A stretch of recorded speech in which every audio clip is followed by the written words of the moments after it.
a note which the last post had brought him. Then, with a dry chuckle which was his nearest approach to a laugh, he tossed it over to me. "For a mixture of the modern and the medieval, of the practical and the wildly fanciful, I think this is surely the limit," said he. "What do you make of it, Watson?" I read as follows: 46 Old Jewry, November 19th. Ray, Vampires. Sir, our client, Mr. Robert Ferguson, of Ferguson and Muirhead, tea brokers of Mincing Lane, has made some inquiry from us in a communication of even date concerning vampires. As our firm specializes entirely upon the assessment of machinery, the matter hardly comes within our purview, and we have therefore recommended Mr. Ferguson to call upon you and lay the matter before you. We have not forgotten your successful action in the case of Matilda Briggs. We are, sir, faithfully yours, Morrison, and Dodd, per E.J.C. "Matilda Briggs was not the name of a young woman, Watson," said Holmes, in a reminiscent voice. "It was a ship, which is associated with the giant rat of Sumatra, a story for which the world is not yet prepared. But what do we know about vampires? Does it come within our purview either? Anything is better than stagnation, but really we seem to have been switched on to a Grimm's fairy tale. Make a long arm, Watson, and see what V has to say." I leaned back and took down the great index volume to which he referred. Holmes balanced it on his knee, and his eyes moved slowly and lovingly over the record of old cases mixed with the accumulated information of a lifetime. "Voyage of the Glorious Scot," he read. "That was a bad business. I have some recollection that you made a record of it, Watson, though I was unable to congratulate you upon the result. Victor Lynch, the forger. Venomous Lizard or Gila. Remarkable case that. Vittoria, the circus belle. Vanderbilt and the Yeggman. Vipers. Vigor, the Hammersmith wonder. Hello, good old index, you can't beat it. Listen to this, Watson. Vampirism in Hungary, and again, vampires in Transylvania." He turned over the pages with eagerness, but after a short intent perusal he threw down the great book with a snarl of disappointment. "Rubbish, Watson, rubbish! What have we to do with walking corpses who can only be held in their grave by stakes driven through their hearts? It's pure lunacy." "But surely," said I, "the vampire was not necessarily a dead man. A living person might have the habit. I have read, for example, of the old sucking the blood of the young in order to retain their youth." "You are right, Watson. It mentions the legend in one of these references. But are we to give serious attention to such things? This agency stands flat-footed upon the ground, and there it must remain. The world is big enough for us. No ghosts need apply. I fear that we cannot take Mr. Robert Ferguson very seriously." "Possibly this note may be from him, and may throw some light upon what is worrying him." He took up a second letter, which had lain unnoticed upon the table whilst he had been absorbed with the first. This he began to read with a smile of amusement upon his face, which gradually faded away into an expression of intense interest and concentration. When he had finished, he sat for some little time lost in thought, with the letter dangling from his fingers. Finally, with a start, he aroused himself from his reverie. "Cheeseman's, Lamberley. Where is Lamberley, Watson?" "It is in Sussex, south of Horsham." "Not very far, eh? And Cheeseman's?" "I know that country, Holmes. It is full of old houses which are named after the men who built them centuries ago.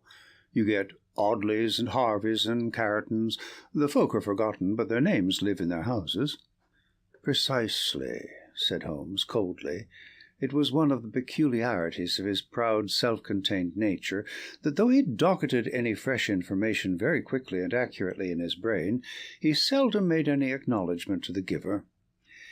"I rather fancy we shall know a good deal more about Cheeseman's Lamberley before we are through. The letter is, as I had hoped, from Robert Ferguson. By the way, he claims acquaintance with you." "With me?" "You had better read it." He handed the letter across. It was headed with the address quoted. "Dear Mr. Holmes," it said, I have been recommended to you by my lawyers, but indeed the matter is so extraordinarily delicate that it is most difficult to discuss. It concerns a friend for whom I am acting. This gentleman married some 5 years ago a Peruvian lady, the daughter of a Peruvian merchant, whom he had met in connection with the importation of nitrates. The lady was very beautiful, but the fact of her foreign birth and of her alien religion always caused a separation of interests and of feelings between husband and wife, so that after a time his love may have cooled towards her, and he may have come to regard their union as a mistake. He felt there were sides of her character which he could never explore or understand. This was the more painful as she was as loving a wife as a man could have, to all appearance absolutely devoted. Now for the point which I will make more plain when we meet. Indeed, this note is merely to give you a general idea of the situation, and to ascertain whether you would care to interest yourself in the matter. The lady began to show some curious traits quite alien to her ordinarily sweet and gentle disposition. The gentleman had been married twice, and he had one son by the first wife. This boy was now 15, a very charming and affectionate youth, though unhappily injured through an accident in childhood. Twice the wife was caught in the act of assaulting this poor lad in the most unprovoked way. Once she struck him with a stick, and left a great weal on his arm.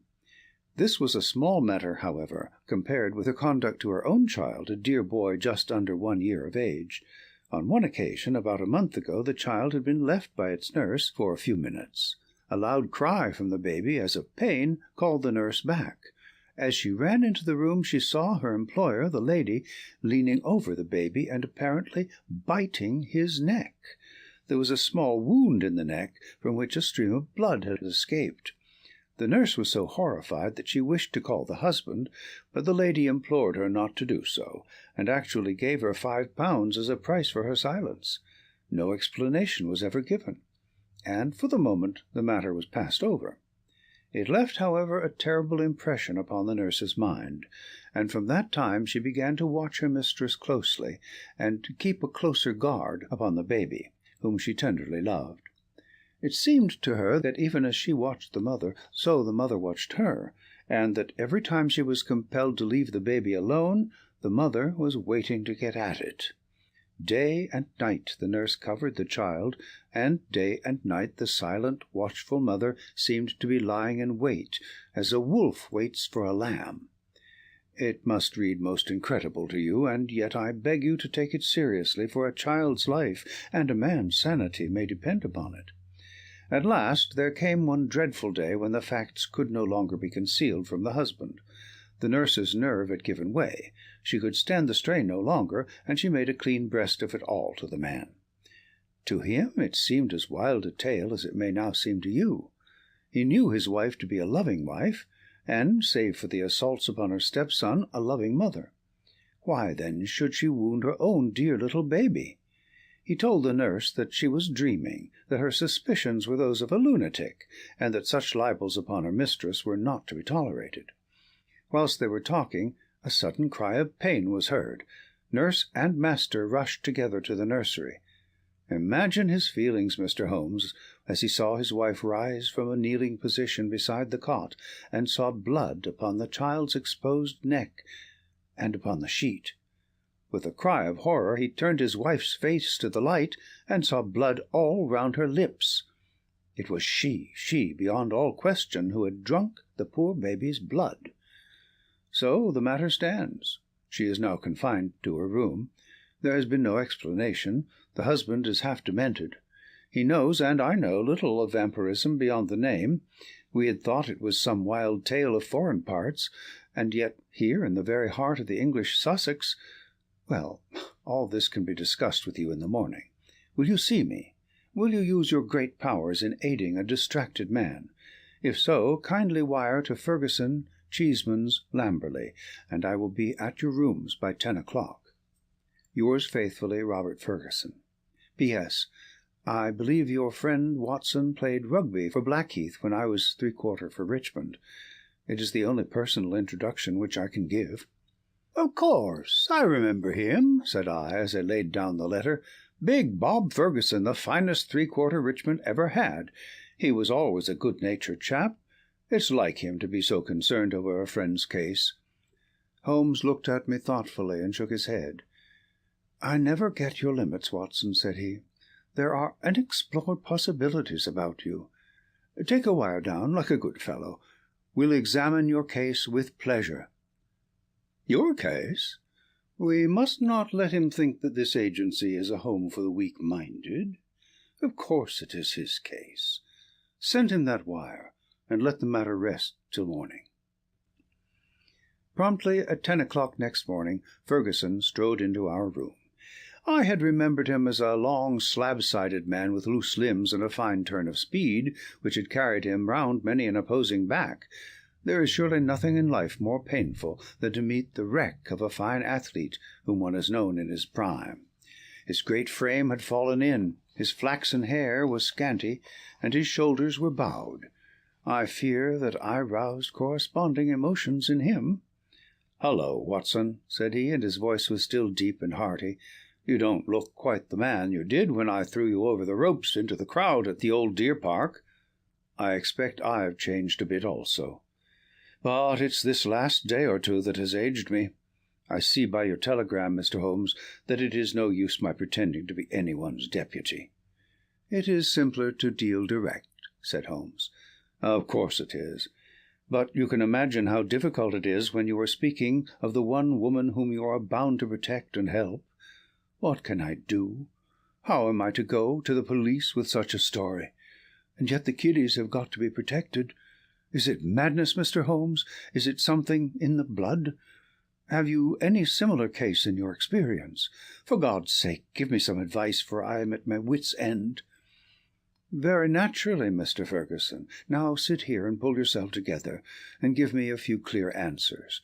I can assure you that I am very far from being at my wit's end, and that I am confident we shall find some solution. First of all, tell me what steps you have taken. Is your wife still near the children?" "We had a dreadful scene. She is a most loving woman, Mr. Holmes. If ever a woman loved a man with all her heart and soul, she loves me. She was cut to the heart that I should have discovered this horrible, this incredible secret. She would not even speak. She gave no answer to my reproaches, save to gaze at me with a sort of wild, despairing look in her eyes. Then she rushed to her room and locked herself in. Since then she has refused to see me. She has a maid who was with her before her marriage, Dolores by name, a friend rather than a servant. She takes her food to her." "Then the child is in no immediate danger?" "Mrs. Mason, the nurse, has sworn that she will not leave it night or day. I can absolutely trust her. I am more uneasy about poor little Jack, for, as I told you in my note, he has twice been assaulted by her." "But never wounded?" "No, she struck him savagely. It is the more terrible, as he is a poor little inoffensive cripple." Ferguson's gaunt features softened as he spoke of his boy. You would think that the dear lad's condition would soften anyone's heart.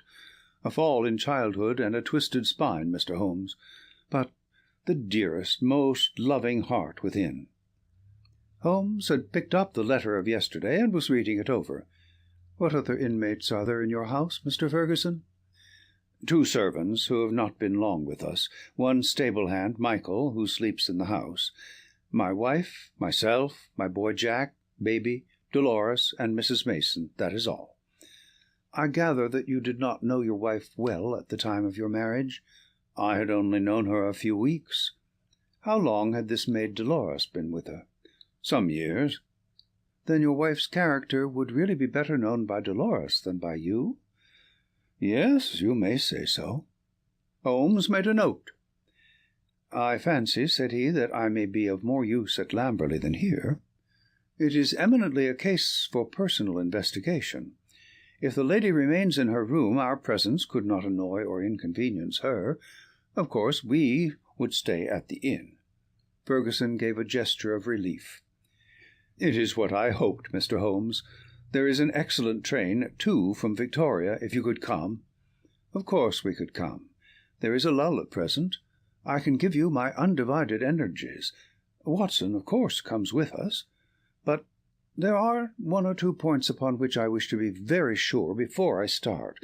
This unhappy lady, as I understand it, has appeared to assault both the children, her own baby and your little son?" "That is so." "But the attacks take different forms, do they not? She has beaten her son, once with a stick, and once very savagely with her hands." "Did she give no explanation why she struck him?" "None, save that she hated him. Again and again she said so." "Well, that is not unknown among stepmothers. Posthumous jealousy, we will say. Is the lady jealous by nature?" "Yes, she is very jealous. Jealous with all the strength of her fiery tropical love." "But the boy, he is 15, I understand, and probably very developed in mind, since his body has been circumscribed in action. Did he give you no explanation of these assaults?" "No, he declared there was no reason." "Were they good friends at other times?" "No, there was never any love between them." "Yet you say he is affectionate." "Never in the world could there be so devoted a son. My life is his life. He is absorbed in what I say or do." Once again Holmes made a note. For some time he sat lost in thought. "No doubt you and the boy were great comrades before this second marriage. You were thrown very close together, were you not?" "Very much so." "And the boy, having so affectionate a nature, was devoted, no doubt, to the memory of his mother?" "Most devoted." "He would certainly seem to be a most interesting lad. There is one other point about these assaults.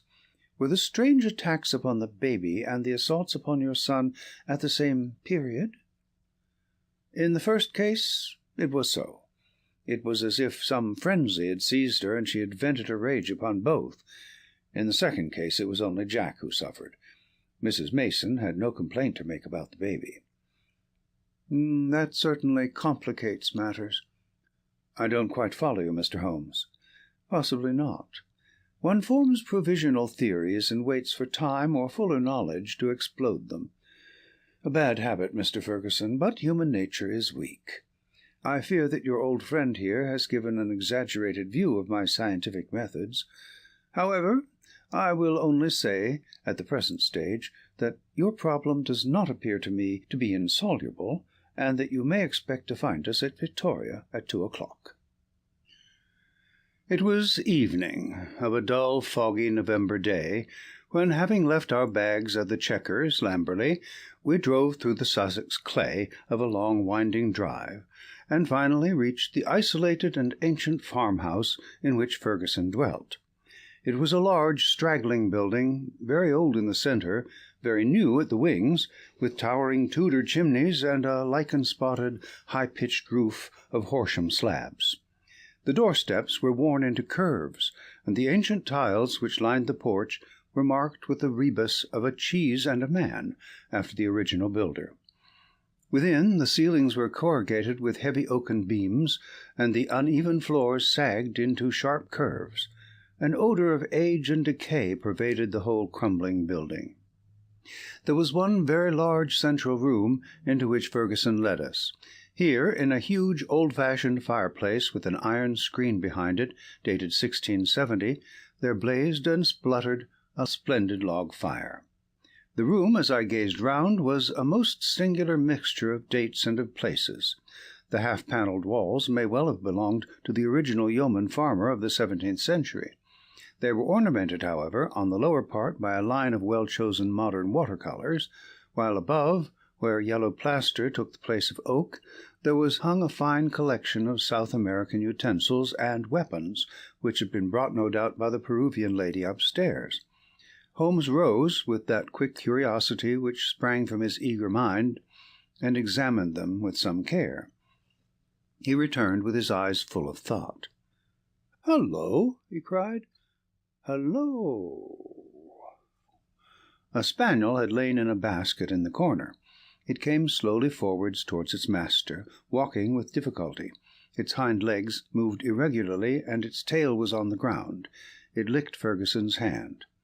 "What is it, Mr. Holmes?" "The dog. What's the matter with it?" That's what puzzled the vet. A sort of paralysis, spinal meningitis, he thought.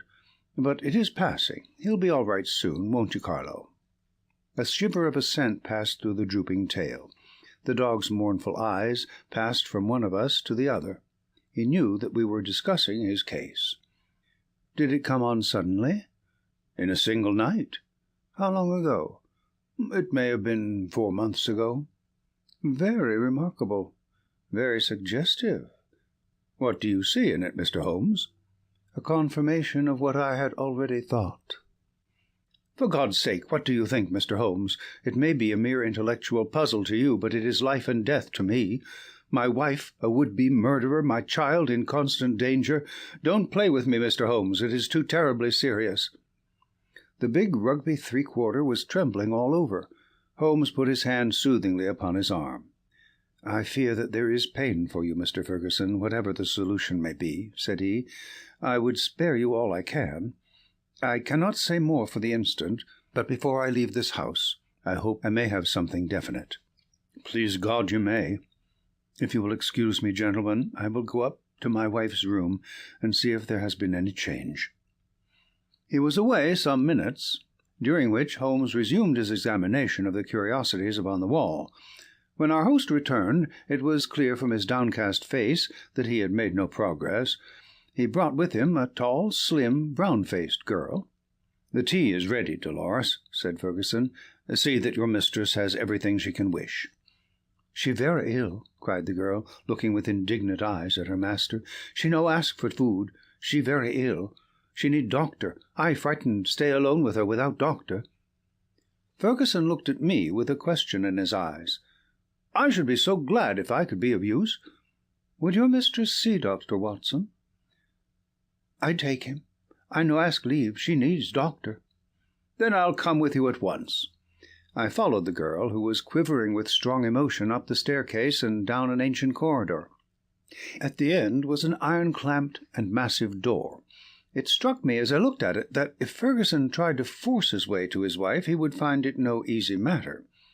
The girl drew a key from her pocket, and the heavy oaken planks creaked upon their old hinges. I passed in, and she swiftly followed, fastening the door behind her. On the bed, a woman was lying who was clearly in a high fever. She was only half conscious, but as I entered she raised a pair of frightened but beautiful eyes and glared at me in apprehension. Seeing a stranger, she appeared to be relieved, and sank back with a sigh upon the pillow. I stepped up to her with a few reassuring words, and she lay still while I took her pulse and temperature. Both were high, and yet my impression was that the condition was rather that of mental and nervous excitement than of any actual seizure. "She lie like that 1 day, 2 day. I 'fraid she die," said the girl. The woman turned her flushed and handsome face towards me. "Where is my husband?" "He is below, and would wish to see you." "I will not see him. I will not see him." Then she seemed to wander off into delirium. "A fiend! A fiend! Oh, what shall I do with this devil?" "Can I help you in any way?" "No, no one can help. It is finished. All is destroyed. Do what I will, all is destroyed." The woman must have some strange delusion. I could not see Bob Ferguson in the character of fiend or devil. "Madame," I said, "your husband loves you dearly. He is deeply grieved at this happening." Again she turned on me those glorious eyes. "He loves me, yes. But do I not love him? Do I not love him even to sacrifice myself rather than break his dear heart? That is how I love him. And yet he could think of me. He could speak of me so." "He is full of grief, but he cannot understand." "No, he cannot understand, but he should trust." "Will you not see him?" I suggested. "No, no, I cannot forget those terrible words, nor the look upon his face. I will not see him. Go now, you can do nothing for me. Tell him only one thing. I want my child. I have a right to my child. That is the only message I can send him."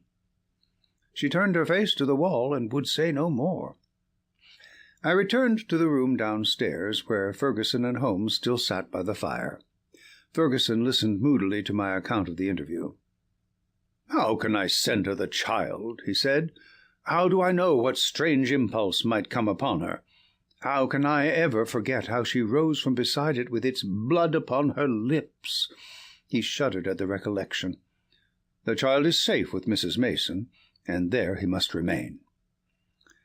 A smart maid, the only modern thing which we had seen in the house, had brought in some tea. As she was serving it, the door opened, and a youth entered the room. He was a remarkable lad, pale-faced and fair-haired, with excitable light-blue eyes which blazed into a sudden flame of emotion and joy as they rested upon his father. He rushed forward and threw his arms round his neck with the abandon of a loving girl. "Oh, Daddy," he cried, "I did not know that you were due yet. I should have been here to meet you. Oh, I am so glad to see you." Ferguson gently disengaged himself from the embrace with some little show of embarrassment. "Dear old chap," said he, patting the flaxen head with a very tender hand, "I came early because my friends, Mr. Holmes and Dr. Watson, have been persuaded to come down and spend an evening with us." "Is that Mr. Holmes, the detective?" "Yes." The youth looked at us with a very penetrating, and, as it seemed to me, unfriendly gaze. "What about your other child, Mr. Ferguson?" asked Holmes. "Might we make the acquaintance of the baby?" "Ask Mrs. Mason to bring baby down," said Ferguson. The boy went off with a curious, shambling gait which told my surgical eyes that he was suffering from a weak spine. Presently he returned, and behind him came a tall, gaunt woman bearing in her arms a very beautiful child, dark-eyed, golden-haired, a wonderful mixture of the Saxon and the Latin. Ferguson was evidently devoted to it, for he took it into his arms and fondled it most tenderly. "Fancy anyone having the heart to hurt him," he muttered, as he glanced down at the small, angry red pucker upon the cherub throat. It was at this moment that I chanced to glance at Holmes, and saw a most singular intentness in his expression.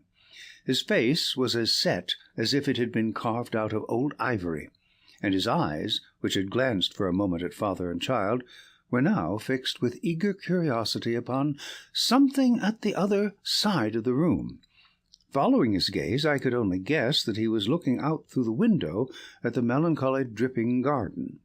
It is true that a shutter had half closed outside and obstructed the view, but none the less it was certainly at the window that Holmes was fixing his concentrated attention. Then he smiled, and his eyes came back to the baby. On its chubby neck there was this small, puckered mark. Without speaking, Holmes examined it with care. Finally he shook one of the dimpled fists which waved in front of him. "Good-bye, little man. You have made a strange start in life. Nurse, I should wish to have a word with you in private." He took her aside and spoke earnestly for a few minutes.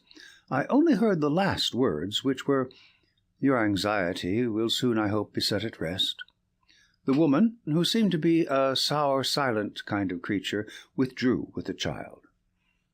"What is Mrs. Mason like?" asked Holmes.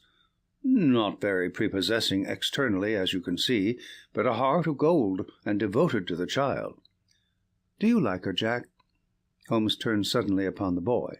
His expressive, mobile face shadowed over, and he shook his head. "Jackie has very strong likes and dislikes," said Ferguson, putting his arm round the boy. "Luckily I am one of his likes." The boy cooed and nestled his head upon his father's breast. Ferguson gently disengaged him. "Run away, little Jackie," said he, and he watched his son with loving eyes until he disappeared. "Now, Mr. Holmes," he continued, when the boy was gone, "I really feel that I have brought you on a fool's errand, for what can you possibly do save give me your sympathy? It must be an exceedingly delicate and complex affair from your point of view." "It is certainly delicate," said my friend, with an amused smile, "but I have not been struck up to now with its complexity. It has been a case for intellectual deduction. But when this original intellectual deduction is confirmed point by quite a number of independent incidents, then the subjective becomes objective, and we can say confidently that we have reached our goal. I had in fact reached it before we left Baker Street, and the rest has merely been observation and confirmation." Ferguson put his big hand to his furrowed forehead. "For heaven's sake, Holmes," he said hoarsely, "if you can see the truth in this matter, do not keep me in suspense. How do I stand? What shall I do? I care nothing as to how you have found your facts, so long as you have really got them." "Certainly I owe you an explanation, and you shall have it. But you will permit me to handle the matter in my own way?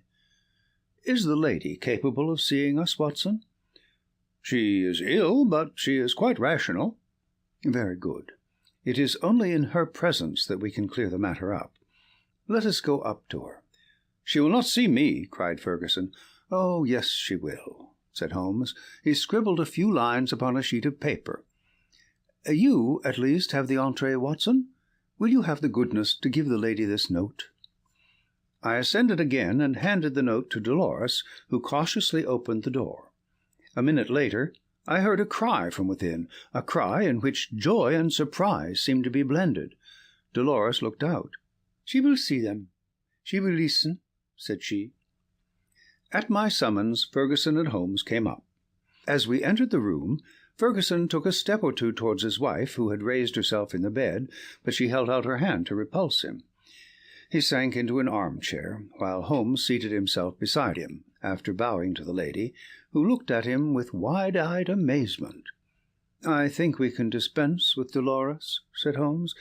"Oh, very well, madame. If you would rather she stayed, I can see no objection. Now, Mr. Ferguson, I am a busy man with many calls, and my methods have to be short and direct. The swiftest surgery is the least painful. Let me first say what will ease your mind. Your wife is a very good, a very loving, and a very ill-used woman." Ferguson sat up with a cry of joy. "Prove that, Mr. Holmes, and I am your debtor forever." "I will do so, but in doing so I must wound you deeply in another direction."